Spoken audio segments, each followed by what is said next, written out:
How's it going, everybody? Welcome to OP Entertainment. I'm Omar Darwish. And I'm Pratik Cherian. And this is our review of Conclave.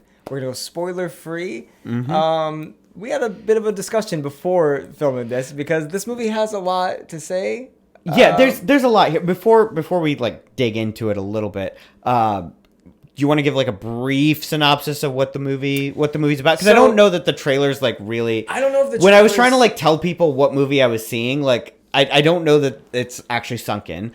So essentially, without giving into what the movie, the bigger picture, it's essentially about the selection of a new pope. Yeah. Right. So it follows Ray Fiennes' character, who's the dean of the Conclave, and as they're trying to elect a new pope, he's discovering secrets and mysteries about the people around him. How about that? Yeah, sure. All right. So with that said, I had some trepidation talking about it because I feel like the trailer doesn't really. I feel like the trailer might be a little misleading as to what the movie is about, really. Sure, but go on. How did you feel about the movie? Boy, we talked about this off camera, but I feel like the ending of this movie really makes you recontextualize the whole movie, at least me.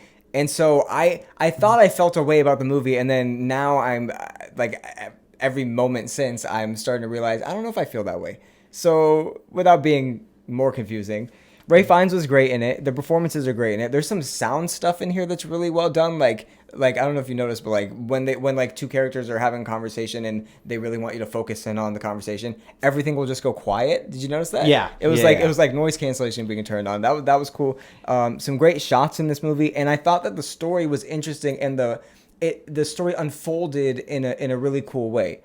That being said, this movie just doesn't give enough for me. I feel I'm with you. I enjoyed it. I enjoyed the way it told the story. I thought the acting was great. I thought kind of what you're saying, the sense of place is really, really good in this movie. But going into this movie, you have to be really open-minded to what you're watching, because the movie the movie kind of tricks you into thinking that it's one thing and then it's something else and then it's something else. Kind of at first are okay, is this just your standard mystery film? And then it's no, it's not quite that. Okay, is it taking aim at the church? And it's kind of, sort of, not really. Is it critiquing just our broader society? Maybe, kind of. There's parts of that. It kind of gives you parts of all of these little things without ever letting you get too comfortable and it is definitely this type of movie. Yeah, it was fitting for this time of year, I would say. Especially since it talks about an election. Yes. And I guess if we want to spoil a broad theme of the movie, I do think a lot of this movie talks about power and the types of people that go after it, and the types of people that we seek to put into positions of power. I think are why we do and what we're willing. Yeah, and that's kind of these broad strokes of the movie. And I think it's such a deep topic. And it's one that in the wrong hands can kind of get beaten to death a little bit, given our current political climate and everything that happens. But I thought this movie handled it really, really well. Really well. That's definitely a strength of this movie for sure. Do you feel like it walked on eggshells with that, or do you feel like it pulled its punches and wanted to say more, or do you think it said what it wanted to say? I think that it's a movie that. Part of the reason why it's so hard to talk about it is because I think the movie is one that values nuance. And so I feel like it said what it wanted to say, because what it wanted to say was not going to come down strongly on one side or the other necessarily. Yeah, which I appreciate. And I appreciate the fact that this movie definitely sparks multiple conversations. Yeah. I was saying we could talk about this for hours if we had a longer form podcast. It's definitely one where if I find out that someone I know has seen this movie, I'd definitely be willing to talk about it with them for a while. I want to double down on what you were saying about how you have to kind of just hold on and just let this movie guide you through it, because it does feel like you're a fly on the wall through just all these different conversations, and that's a good thing and a bad thing, because I just feel like there's so much. I don't know. This is a tough one to talk about. You know what? I'll say this. I think one of the things the movie does well is really lets you feel embedded with those characters in that time. However, part of the drawback to that is there are definitely points in this movie where it is dragging. Yeah. Because Right. they want you to feel like it's really passing by in real time. And it's like, Yeah. at points, if it's like, wow, this feels very realistic, not enough of a movie. There's Yeah. points where you expect the like thriller mystery aspects to like kick into the next gear and to like pick up the pace, and it never quite picks up the pace in the way you the want. subject matter and everything that they're giving us, Yeah. you could elevate it to that level. It just never, it's a choice the movie doesn't want to get there. That's not what it's trying to do. But I feel like it may have helped. Like, this felt like a 3-hour movie. It's only 2 hours long. Yeah. And I feel like it would have helped it go along better, the pacing Yeah. anyways. And I feel like because of the ending, this is a movie that I think would benefit from rewatching. And I don't want to rewatch it because of how long it felt. Like, would you even do you think you want to rewatch this? And would you go to the theater, or would you just wait for streaming? I mean, I'm the wrong person to ask, Yeah. because I would always say, well, go to the theater. Sure. No, I think I'd definitely be willing to. I'd be willing to rewatch it for sure. Okay.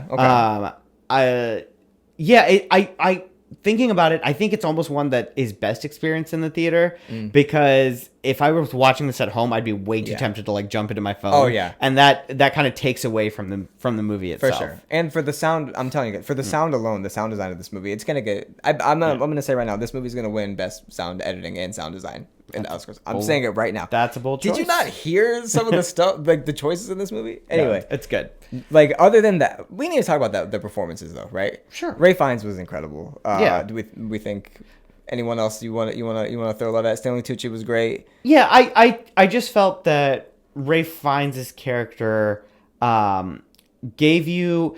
I think the thing that you can really appreciate from the performance is how much of the character he gives, like, without having explicit dialogue to develop the character beats. Yeah. Like, there's so much in just the way the character pauses or approaches, or when he even raises his voice, that just communicates so much about the character. You never for a second doubt that he's this character, like, not this character. It almost feels like you're watching a documentary of like, this is actually a real guy. No, he was great. I thought all the performances were solid. How much more you want to say about this? No, I think I'm ready to score it. Man, bold. I don't know. You go ahead. You score it. I'm still thinking about that part. Sure. I really enjoyed the movie. I thought that the themes were very, very interesting. I think there's questions of like how well it pulled it off, but I never doubt for a second that it told the type of movie it wanted to tell. Pacing was kind of a big thing for me. I understand why the movie was dragging the way it was, but to me, it still could have used a bit more of a punch. Yeah. I think I'm gonna go 7 here. Okay. But after, I mean, you could talk me up. High 7. You could, yeah. It's What a high. did I say? 7.5. 7. It's a 7. It's a 7, but definitely on the higher end of 7s. I'm actually gonna agree with you and say 7. Like, I almost want to give it an 8, but it's like the movie just doesn't give me enough. The pacing alone knocks it down a point for me. But the performances almost want to lift it up for me. The sound design I talked about. The sets, I don't know if they actually filmed this in the Vatican. Probably not. But, Probably not. Yeah, But the sets were really good. great. And just like the overall feel of this movie was really good. Again, the pacing. What were we doing here? What were we doing with this pacing? I really liked. I liked the ending. I feel like I want to rewatch this movie, and damn it, you got me. I'm gonna go see it again. But yeah, 7 overall. It was a good movie. All right. Well, anything else? No, you want to take us out? Yeah, movie season's ramping up, so we'll be back with a lot more over the next few weeks. So we'll see you guys then. See you guys.